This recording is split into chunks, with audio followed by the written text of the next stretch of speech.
Hi, I'm Mike Rutherford, author of The Artisan Teacher.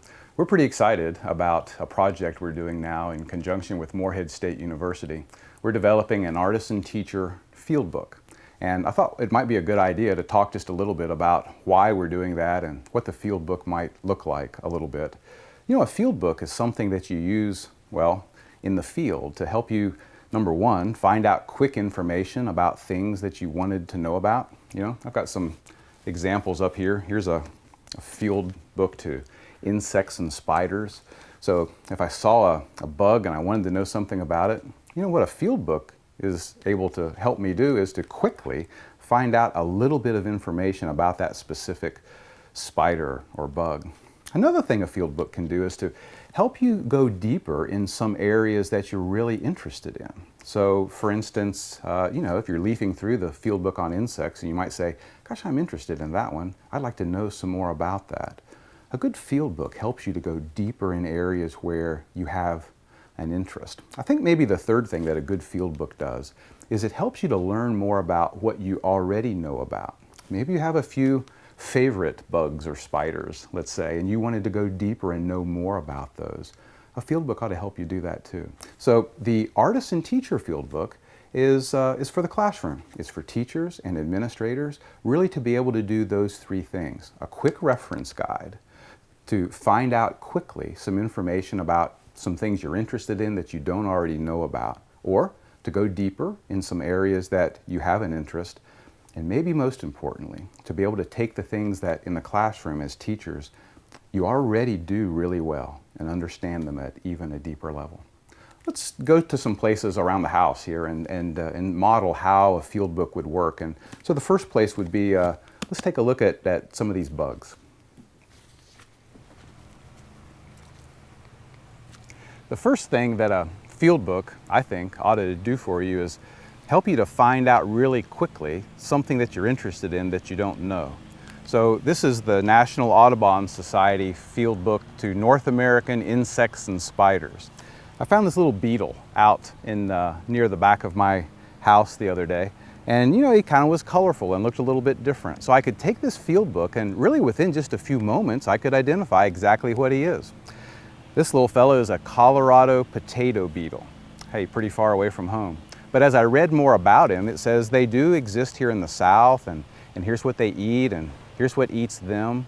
So you know, a field book, you ought to be able to find that out without reading through every chapter, right? So in 5 minutes, 10 minutes, you can find out exactly what you're looking at. That's the mark of a good field book. Another thing that a good field book helps you do is learn the terminology, right? If you're really interested in something and you want to take it to a new level, understand it more deeply, and especially if you want to collaborate and work with other people about it, you need to know the terminology, right? What are things called? I think wine is kind of like that. That's an area that I'm sort of interested, but I don't know a lot about it. So I've been reading through this field guide. It's called A Perfect Glass of Wine. It's by Brian St. Pierre. And as I was reading through, one of the things I noticed that I thought was interesting is he says that one of the most popular wines in America is Cabernet Sauvignon. And in France, that same grape is called Bordeaux. I didn't know that. Did you?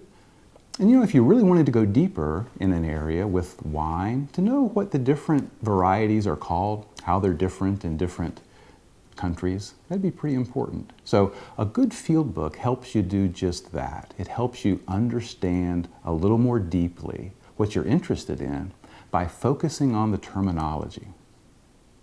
You know, a third element of a really good field book, I think, is that it helps you to understand more deeply things that, in one way, you really already know. I've always been pretty interested in architecture, so this is a field book. It's called A Pattern Language by Christopher Alexander. It's a number of patterns of architecture that, you know, you sort of take for granted. Here's one that I thought was interesting. He's talking about window panes. And he says, when plate glass windows became possible, people thought they would put us more directly in touch with nature.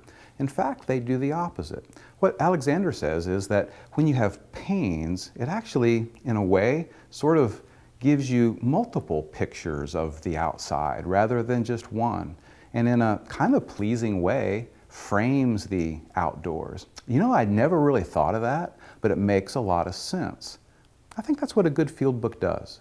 It helps you to understand more deeply some things that you really already knew. Okay, so field books, right? We've had a chance to look at some insects, look at some wine, look at a few architectural details.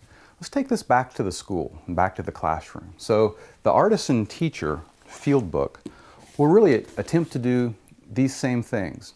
Establish a common professional language so that administrators and teachers can accelerate their conversations around effective practice in classrooms.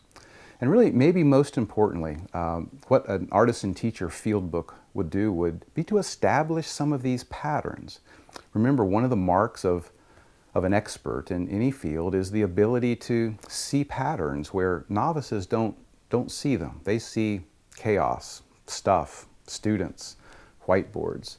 But expert artisan teachers and those that can develop them can make use of this Artisan Teacher Field book to identify those effective patterns of classroom instruction. Those things that teachers are extra good at already, talented and strong in, and use that for the development of teachers and teaching. I'd like to thank our colleagues at Morehead State University in Morehead, Kentucky for being collaborators on this project. Look for the Artisan Teacher Field book to be released in the summer of 2013. Thanks.